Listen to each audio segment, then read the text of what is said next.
Hi everyone, मेरा नाम doctor Neha Joshi है। मैं एक आयुर्वेद चिकित्सक हूं और आज के वीडियो में हम बात करने वाले हैं हेडेक्स के बारे में। सिर दर्द होना, सिर दर्द होने के कितने सारे रीजन होते हैं अलग अलग, हम उन सारी चीज़ों के बारे में बात करेंगे।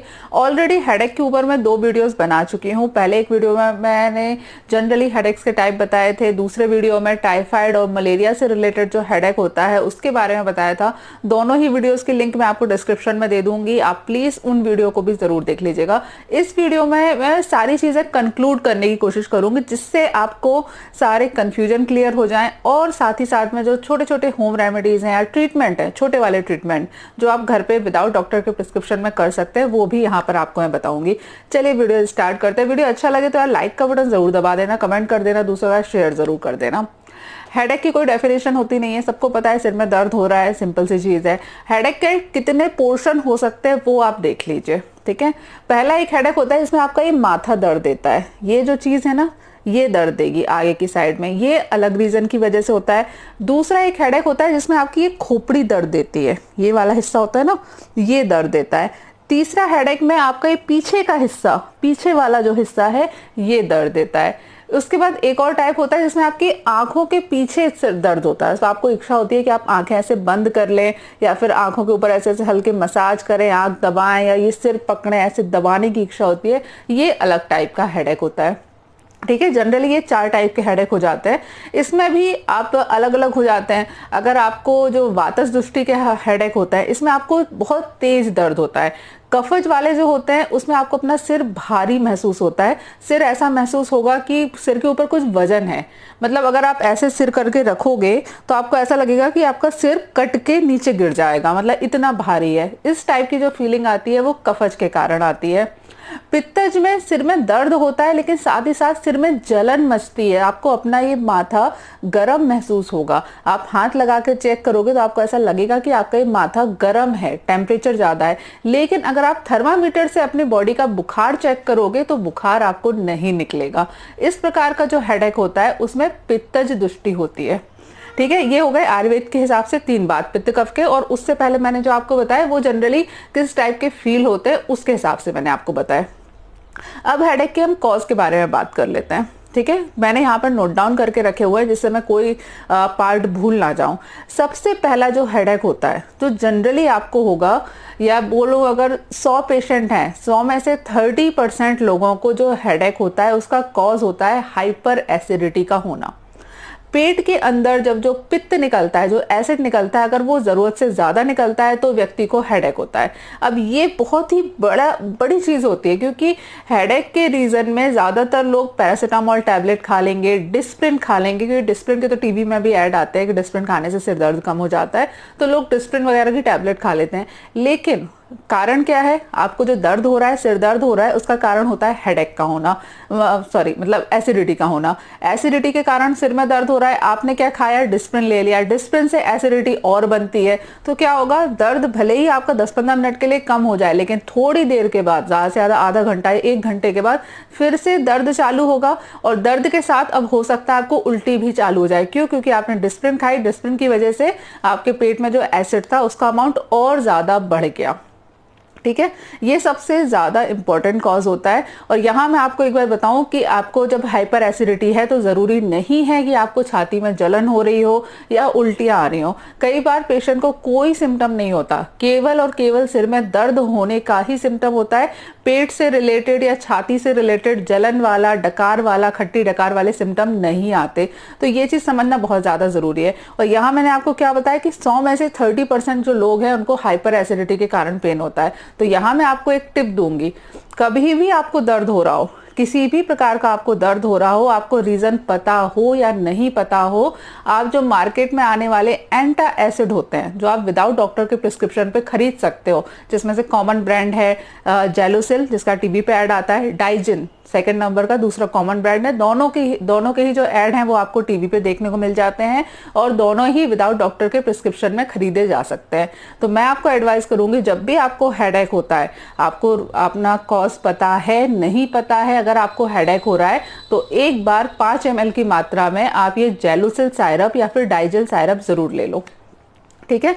5 ml की मात्रा में लेना है, खाली पेट लेना है। तो उससे क्या होगा कि यदि आपको एसिडिटी के कारण जो सिर में दर्द हो रहा है तो उसमें आपको तुरंत आराम मिल जाएगा। लेकिन बाई चांस यदि आपको एसिडिटी के कारण नहीं भी है तो इसका कोई साइड इफेक्ट नहीं होता। ये नॉर्मल एंटा एसिड है, इसका प्रयोग आप मतलब विदाउट हेजिटेशन या बिना कुछ सोचे समझे भी आप इसका प्रयोग कर सकते हो। इनके साइड इफेक्ट नहीं आते। 1 या 2 बार में, ये नहीं बोल रही हूँ कि आप रेगुलर इस्तेमाल करना चालू कर दे, हैबिट में डाल दे, उसके लिए मैं बिल्कुल नहीं बोल रही हूँ। ठीक है, ये 1 या 2 बार के लिए, कभी कभी आपको हो जाता है, ट्रैवलिंग में हो जाता है, तो उसके लिए कि अपने पास आपको रखना है और 5 ml की मात्रा में खाली पेट प्रयोग करना है, इतना ध्यान रखिए। ठीक है, 30% कॉज यही होता है कि हाइपर एसिडिटी के कारण आपको पेट में दर्द, आपको सिर में दर्द होता है। ठीक, उसके बाद दूसरे नंबर का एक कारण होता है, वो होता है कॉन्स्टिपेशन। कॉन्स्टिपेशन में यदि आपका पेट अच्छे से साफ नहीं हो पाएगा, यदि पेट के अंदर जो मल बन चुका है, जो मल इकट्ठा हो चुका है आपकी आंतों के अंदर, यदि वो शरीर से बाहर नहीं निकलेगा तो आपको बहुत तेज सिर में दर्द होता है। और इस प्रकार के सिर दर्द में भी जब उसका जो कॉज है वो कॉन्स्टिपेशन है, आप सिर दर्द की कोई भी मेडिसिन ले लो, आपको फायदा नहीं होने वाला। कॉन्स्टिपेशन के कारण होने वाला जो सिर दर्द होता है, अब आप इसको पहचानोगे कैसे? जनरली आपको अपना पेट में भारीपन लगेगा, पेट में आपको लगेगा कि कुछ गैस भरी हुई है, आपका पेट पूरी तरीके से खाली नहीं हुआ है। साथ ही साथ अगर जब कॉन्स्टिपेशन के कारण सिर में दर्द होता है तो सिर के पूरे सिर में दर्द होता है। आपको यहाँ पे लगेगा, गर्दन अकड़ी हुई महसूस होगी, सिर अकड़ा हुआ महसूस होगा, पीठ में जकड़ाहट महसूस होती है। इस प्रकार के सिम्टम आएंगे आपको। तो ये आपके किसकी वजह से है? कॉन्स्टिपेशन के कारण है। तो ऐसी कंडीशन में आपको क्या लेना है? पेट साफ करने की जो मेडिसिन होती हैं, कायम चूर्ण बहुत ही फेमस ब्रांड है और भारत में हर जगह आपको कायम चूर्ण जरूर मिल जाएगा। तो ऐसी कंडीशन में आपको कायम चूर्ण का प्रयोग करना है। कायम चूर्ण 5 ग्राम की मात्रा में खाना खाने के बाद प्रयोग किया जाता है। लेकिन यदि आपको मान लीजिए दोपहर में सिर दर्द हो रहा है, सुबह सिर दर्द हो रहा है, तो आप तब भी इसका प्रयोग कर सकते हैं। इसका प्रयोग करने के 2 या 3 घंटे बाद अगर आप फ्रेश होने के लिए जाएंगे तो आपको अच्छे से पेट आपका साफ हो जाएगा। पेट साफ हो जाएगा तो आपके सिर दर्द की जो कंडीशन है उसमें आपको आराम मिलेगा। अब एक चीज ध्यान रखिए, कई लोग ऐसे होते हैं जिनको क्रोनिक कॉन्स्टिपेशन की प्रॉब्लम होती है। तो यदि क्रोनिक कॉन्स्टिपेशन की प्रॉब्लम है आपको, तो आपको क्रोनिक हेडेक की भी प्रॉब्लम होगी, ये ध्यान रखना। अब ऐसी कंडीशन में आप हेडेक के लिए चाहे जितना ट्रीटमेंट लेते रहो, क्योंकि हमारे यहाँ लोगों की जनरल हैबिट है कि जो हमें चीज ज्यादा परेशान करती है उसके ट्रीटमेंट ले लेते हैं, उसके रूट कॉज है उसके बारे में कभी ध्यान नहीं देते। तो ऐसी कंडीशन में लोग अक्सर सिर वाले डॉक्टर को दिखाते हैं, लोग घरेलू नुस्खे ट्राई करते हैं सिर दर्द को दूर करने के लिए। लेकिन जब कॉज आपका कॉन्स्टिपेशन है तो वो कैसे भी ठीक नहीं होने वाला। तो ऐसी कंडीशन में जो आपका रूट कॉज है, जिसकी वजह से आपको सिर दर्द हो रहा है, प्लीज उस पर ध्यान दो और अपने कॉन्स्टिपेशन को दूर करो। ठीक है, हाँ, क्रोनिक कॉन्स्टिपेशन में आपको डॉक्टर से मिलकर ट्रीटमेंट लेना है। जो मैंने आपको कायम चूर्ण बताया वो 1-2 बार के लिए, 1-2 बार मतलब जैसे यार हो जाता है ना, कभी कभी कॉन्स्टिपेशन हो जाता है। क्रोनिक कॉन्स्टिपेशन की प्रॉब्लम नहीं है, रोज आपका पेट साफ अच्छे से होता है, लेकिन कभी कुछ खाने में आ गया, कभी कुछ आपने ट्रैवलिंग कर ली, कभी घर में गेस्ट आ गए तो आपका थोड़ा रूटीन शेड्यूल चेंज हो गया, उसकी वजह से आपको कॉन्स्टिपेशन हो गया। तो ऐसी कंडीशन में विदाउट डॉक्टर के प्रिस्क्रिप्शन में भी आप कायम चूर्ण का 1 या 2 बार प्रयोग कर सकते हो। क्रोनिक है तो डॉक्टर को दिखाना है, फिर ट्रीटमेंट लेना है। तीसरी एक कंडीशन होती है, ये होता है पेट के अंदर वायु का भरना। अब पेट के अंदर वायु भरना समझो, कई बार क्या होता है, कुछ लोग ऐसे होते हैं जो ये बोलेंगे कि उनको कॉन्स्टिपेशन की प्रॉब्लम नहीं है, यानी कि प्रतिदिन दिन में 1 बार वो सुबह फ्रेश होने के लिए जाते हैं।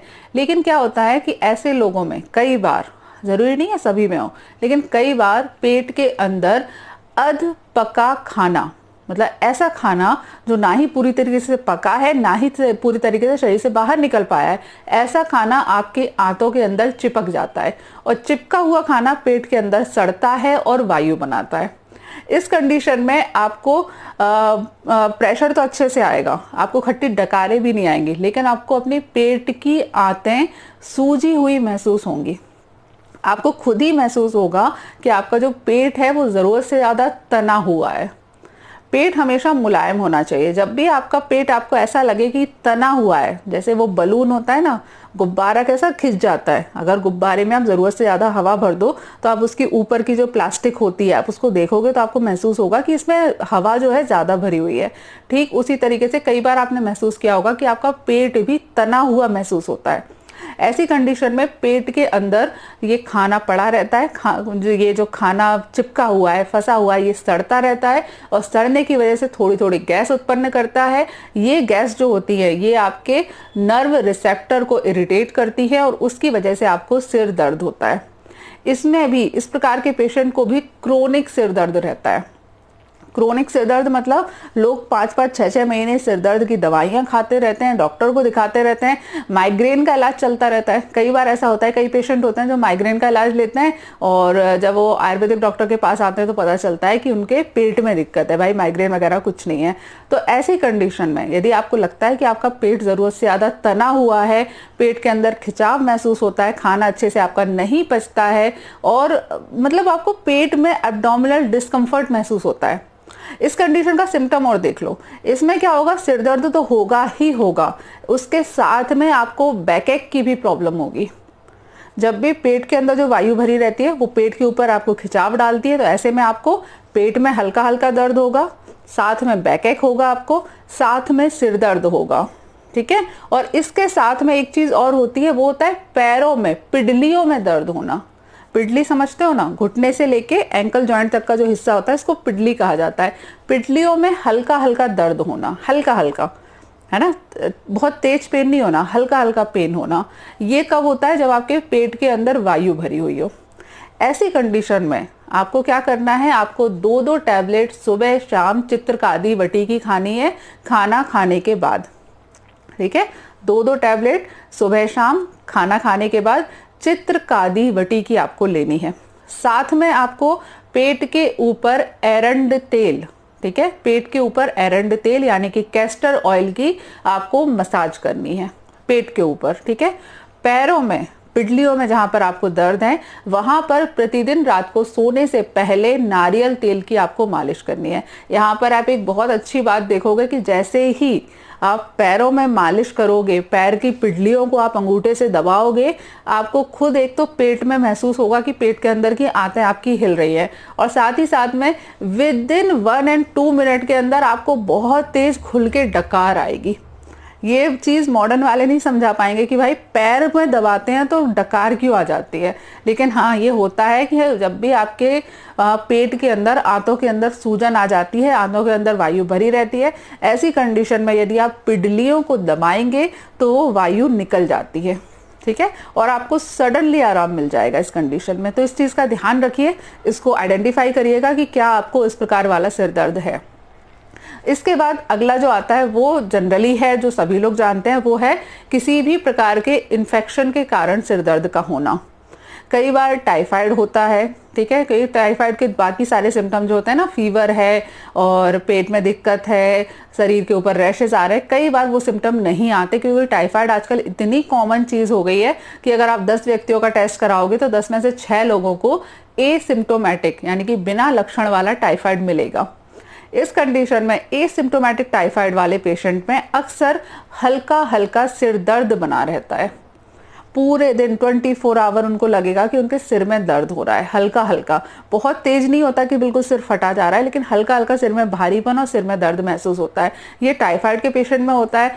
मलेरिया में भी बहुत तेज सिर में दर्द होता है। इसके अलावा जितने भी जो इन्फेक्शन वाली डिसीज है, जितने भी किसी भी प्रकार का इन्फेक्शन है जो आपकी बॉडी के अंदर है, तो आपको उसमें सिर दर्द होगा। तो यदि इस वाली कंडीशन में है आप, कहीं कोई इन्फेक्शन हो सकता है, ऐसी कंडीशन में आप खुद होम रेमेडीज ट्राई नहीं कर सकते, आपको डॉक्टर के पास जाना पड़ेगा। वो आपका CBC कंप्लीट ब्लड काउंट कराएंगे, उसके अंदर आपको WBC काउंट और बाकी के सारे जो होते हैं, मोनोसाइट, बेसोफिल, न्यूट्रोफिल, लिम्फोसाइट और एक क्या भूल गया, इस्नोफिल, ये 5 जो होते हैं इनके वो काउंट देखेंगे और उसके आधार पर डिसाइड होगा कि आपको किस प्रकार का इन्फेक्शन है। जैसा इन्फेक्शन होगा उसके आधार पर आपको ट्रीटमेंट लेना पड़ेगा। इस कंडीशन में आप खुद ट्रीटमेंट नहीं ले सकते। इसके बाद अगला जो रीजन आता है, ये भारत में बहुत कॉमन है, बहुत ज्यादा कॉमन है, वो है हीमोग्लोबिन की कमी का होना, शरीर के अंदर खून की मात्रा का कम होना। अगर आपका हीमोग्लोबिन कम है, लड़कियों का 10 से नीचे है, लड़कों का 12 से नीचे अगर आपका हीमोग्लोबिन है, तो आपको सिर में दर्द होगा ही होगा। यहाँ मैं सब लोगों को बोलूँगी, प्लीज़ अपना हीमोग्लोबिन हर 6-7 महीने में चेक करवाते रहा करो। सारी लड़कियों को अपना हीमोग्लोबिन 12 पॉइंट से ऊपर रखना चाहिए, सारे लड़कों को अपना हीमोग्लोबिन 13 पॉइंट के ऊपर ही रखना चाहिए। यदि मैंने अभी क्या बोला, 10 से नीचे में सिम्टम आते हैं, 10 से लेके 12 तक का ऐसा है कि उसमें आपको सिम्टम नहीं आते। तो लोग अक्सर सोचते हैं कि यार हम तो हेल्दी, हमारा खून अच्छा है। प्लीज़, वो अच्छा खून नहीं है। अपना खून फीमेल्स के लिए 12 पॉइंट से ऊपर होना चाहिए, और जो मेल पेशेंट है, जो पेशेंट नहीं, जितने भी मेल लोग हैं, इनका जो हीमोग्लोबिन है 13 पॉइंट के ऊपर ही होना चाहिए। ठीक है। यदि आपको एनीमिया है, यदि आपको खून की कमी है, तो आपको इसमें सिर दर्द होगा ही होगा। खून की कमी से जो सिर दर्द होते हैं उसमें पेशेंट को खास तौर से कंसंट्रेशन करने में, यानी कि आप कोई काम कर रहे हो, आप पढ़ाई कर रहे हो, या आप कोई घर का काम कर रहे हो जो आपको ऐसे ध्यान से देख के करना पड़ रहा है, कोई भी काम है ना, गेहूं चुनने का काम हो सकता है, पढ़ाई वाला काम हो सकता है, सिलाई कढ़ाई वाले काम हो सकते हैं। तो ऐसी कंडीशन में जब आप कुछ कॉन्सेंट्रेट करते हो आंखों को, ऐसी कंडीशन में आपको सिर में दर्द होता है। हीमोग्लोबिन जिनका कम होता है, ऐसे पेशेंट को अक्सर दोपहर में सिर दर्द हुआ करता है।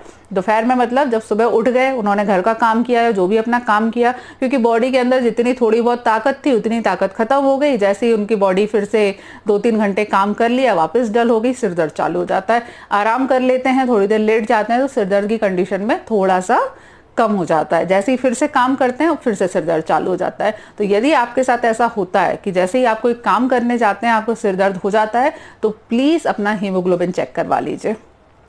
इसके बाद एक और कंडीशन है, वो है साइनोसाइटिस का होना। ये भी बहुत ज़्यादा कॉमन है, क्योंकि साइनोसाइटिस आजकल एक ऐसी कंडीशन है कि हर दूसरे तीसरे व्यक्ति को है। अब तो कुछ लोग तो उसको बीमारी भी नहीं मानते। साइनस क्या होता है, हमारे यहाँ पे नाक के इस साइड में, आँख के पीछे, दिमाग में यहाँ इस जगह पर छोटे छोटे से खाली हिस्से होते हैं।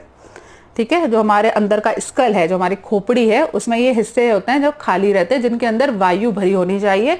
इसी खाली स्थान की वजह से हम लोग बोल पाते हैं, हम लोग सांस ले पाते हैं। यदि हमारी ये हड्डियां पूरी क्लोज हो जाती तो ना ही हम अच्छे से सांस ले पाते, ना ही हम बोल पाते।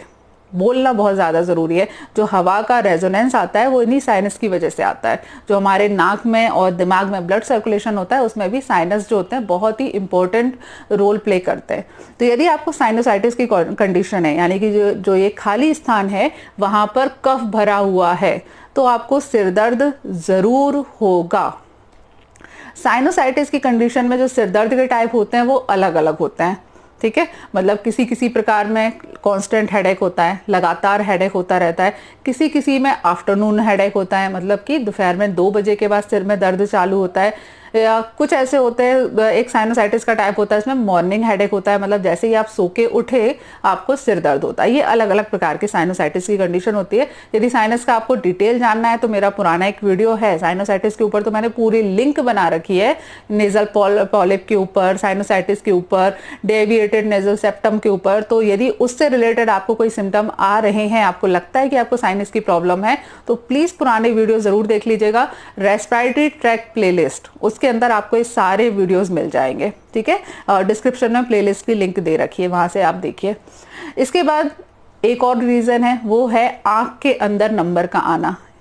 यदि चश्मा लगा है और आप लोग स्टाइल मारने के कारण चश्मा नहीं लगाते हो, बहुत सारी औरतें अक्सर ये गलतियां करती है, लड़कियां भी करती है, वो चश्मिश कहलाना लोगों को अच्छा नहीं लगता। तो यदि आपको चश्मा लगा है और आप चश्मा नहीं लगाते हो, या फिर आपने चेक करवाया ही नहीं है कभी डॉक्टर के पास जाके, और इस कंडीशन में आपको सिर दर्द जरूर होगा। और ध्यान रखना, इस कंडीशन में आपको दवाई से कोई फायदा नहीं मिलने वाला। जब तक आप प्रॉपर नंबर का चश्मा नहीं लगाओगे तब तक आपको सिर दर्द में कोई आराम नहीं मिलेगा। और एक बात और ध्यान रखना, यदि आप चश्मा उतारने की मेडिसिन ले रहे हो, बहुत सारी मेडिसिन होती है, आयुर्वेदिक मेडिसिन होती है जिससे चश्मे का नंबर कम हो जाता है। यदि आप वो मेडिसिन ले रहे हो और ये सोच रहे हो कि मैं मेडिसिन तो ले रहा हूँ तो मेरे को चश्मा लगाने की जरूरत नहीं है, ऐसी गलती नहीं करनी है। आपको चश्मा भी लगाना है, आपको मेडिसिन भी लेनी है। क्यों? क्योंकि क्या होगा, आपका मान लीजिए एग्जाम्पल, और एग्जाम्पल बोल रही हूँ, मान लो आपको 2 नंबर का चश्मा लगा है, ठीक है, आप दवाई खा रहे हो, दवाई धीरे धीरे धीरे करके आपके शरीर के अंदर असर करेगी। जब तक आपने 1 महीने की डोज पूरी कर पाई तब तक वो 2 नंबर से बढ़ के 3 नंबर पे पहुंच गया। अब आपको 3 नंबर के हिसाब से दवाई खानी है, फिर आप 1 महीने दवाई खाओगे तब तक वो 3 से बढ़ के 4 पहुंच गया। तो इसकी वजह से ये गलती हो जाती है। यदि आपको चश्मा लगा है और चश्मे उतारने की आयुर्वेदिक मेडिसिन का प्रयोग कर रहे हो, चश्मा भी लगाना है, दवाइयाँ भी खानी है, दवाई आप खाते रहोगे, धीरे धीरे आपके चश्मे का नंबर कम हो जाएगा और फाइनली 6 महीने के बाद में आपका चश्मा उतर जाएगा। तो ये गलती नहीं करनी है कि चश्मा लगाना छोड़ देना है। यदि दवाई नहीं खा रहे हो, केवल चश्मा लगाते हो, तो प्लीज़ रेगुलर चश्मा लगाया करो। दवाइयाँ वैसे खा लेना चाहिए, क्योंकि यदि एक बार आंखों में चश्मा लग चुका है और आप कोई मेडिसिन नहीं ले रहे हो अपनी आंखों को स्ट्रेंथ बढ़ाने की, तो धीरे धीरे उसका नंबर बढ़ता जाता है। ठीक है। अगला एक रीज़न है टेंशन का होना। वो भी सबको पता है भाई, टेंशन के कारण सिर में दर्द होता है, सबको पता है। यहाँ मेरी एक जनरल टिप है आप लोगों को, क्यों इतनी टेंशन लेते हो? अगर आप लोग थोड़े भी समझदार हो तो मान लो यार आपका बच्चा बीमार है, ठीक है, बच्चा बीमार है तो माँ बाप को टेंशन हो रही है। क्या टेंशन से आपका बच्चा ठीक हो जाएगा? नहीं होगा ना, ऑब्वियसली नहीं होने वाला। आपकी टेंशन लेने से आपका बच्चा ठीक नहीं होने वाला। अब यहाँ पे क्या हम लोगों ने टीवी सीरियल में देख देख के वो डायलॉग बोलते हैं ना, कैसे ना चिंता करूं, कैसे ना परेशान हूं, मेरा बच्चा बीमार है, लोग ऐसे डायलॉग मारते हैं फालतू के। तो यार आपके टेंशन लेने से कंडीशन और बिगड़ने वाली है। यहाँ पर आपको मैच्योरिटी दिखाने की जरूरत है कि आप टेंशन कम लो, आप अपनी हेल्थ का ध्यान रखो, आप अपने बच्चे की हेल्थ का ध्यान रखो, आप पॉजिटिव रहो लाइफ में। यहाँ पर आपको पॉजिटिव रहने की जरूरत है। आपकी टेंशन लेने की वजह से प्रॉब्लम और बिगड़ेगी। कहते हैं ना कंगाली में आटा गीला, पहले से एक जन की तबीयत खराब है, दूसरा व्यक्ति टेंशन ले लेके और बीमार पड़ जाए, तो जितने पैसे थे पहले उसमें लगा दिए, आधे इसमें लगा दिए, उसके बाद बिल्कुल ठन ठन गोपाल होके बैठ गए। प्लीज ऐसा काम मत करो, अननेसेसरी टेंशन मत लिया करो। टेंशन की वजह से सिर में दर्द जो होता है वो किसी दवाई से ठीक नहीं होने वाला, किसी भी सिंगल मेडिसिन से ठीक नहीं होने वाला। मेरे पास कई पेशेंट हैं जिन्होंने टेलीफोनिक कंसल्टेशन के लिए बुक किया था, ईमेल कंसल्टेशन के लिए बुक किया था। कई लोगों का सवाल होता है, मैडम मुझे टेंशन बहुत होती है, कोई दवाई दे दो। टेंशन कभी भी दवाई से कम नहीं होगी। टेंशन केवल कम होगी आपकी खुद की मैच्योरिटी से।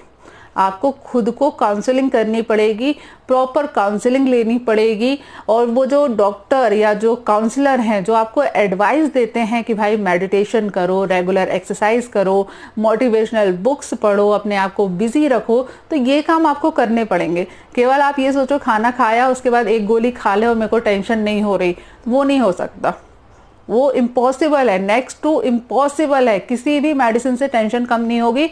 उल्टा यदि आप टेंशन कम करने की जो मेडिसिन आती है, मॉडर्न की कई मेडिसिन होती है जो दिमाग की सोचने की क्रिया को धीमा कर देती है, यदि आप उन मेडिसिन का प्रयोग करोगे तो एक नशे के जैसा हो जाता है।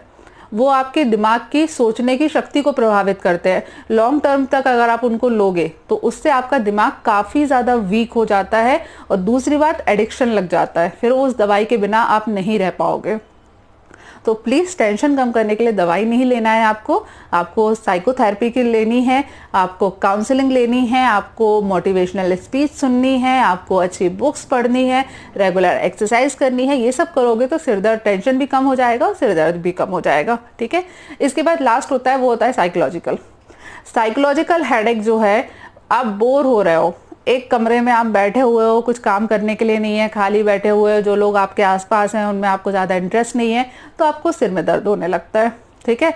आपको काम दिख गया सामने, काम करने का आपका मन नहीं है तो आपको सिर में दर्द होने लगता है। ठीक है। कई बार आपको नींद आपकी प्रॉपर नहीं हो पाई, सो के उठने का मन नहीं था लेकिन घर में गेस्ट आ गए तो आपको उठना पड़ा, ऑफिस जाने का मन नहीं था लेकिन बॉस का कॉल आ गया, आपको ऑफिस जाना पड़ा, तो अक्सर हेडेक हो जाते हैं। ये एक रीज़न होता है जो साइकोलॉजिकल हेडेक होता है। इस कंडीशन में आपको केवल कुछ ऐसा काम करने की ज़रूरत है जिसमें आपको इंटरेस्ट आता हो। अपना जो दिमाग है ना, उसको डाइवर्ट करने की ज़रूरत है। जैसे ही आपका दिमाग डाइवर्ट हो जाएगा, आपका हेडेक भी बंद हो जाएगा। चलिए, ये आज सारे कॉज थे जो मुझे हेडेक के बारे में लगते हैं। इसके अलावा भी और बहुत सारे हेल्थ इशू होते हैं जिसमें हेडेक हो सकता है। यहाँ पर मैंने जो आपको बताए हैं वो जनरली होने वाले हेडेक हैं। ठीक है। कई बार आपको इंटेस्टाइन की कोई प्रॉब्लम है, पैनक्रियाज की प्रॉब्लम है, कैंसर है, ब्लड प्रेशर है, डायबिटीज़ है, इनमें भी हेडेक होता है, लेकिन वो फिर एक एक स्पेसिफिक डिसीज वाइज हो जाएगा, इसलिए उसको मैंने यहाँ इंक्लूड नहीं किया। मैंने जनरल व्यक्ति को, हेल्दी पर्सन को कभी कभार किस किस रीज़न की वजह से हेडेक हो सकते हैं, उन सारी चीज़ों के बारे में यहाँ बताया। चलिए, वीडियो अच्छा लगा हो तो प्लीज़ लाइक का बटन दबा देना, कमेंट कर देना, शेयर कर देना। और यदि आपको टेलीफोनिक कंसल्टेशन के लिए या फिर ईमेल कंसल्टेशन के लिए अपॉइंटमेंट बुक करना है तो उसकी लिंक आपको डिस्क्रिप्शन में दे रखी है। ठीक है, चलो नेक्स्ट वीडियो में मुलाकात होती है, तब तक के लिए stay healthy and be happy. Good bye.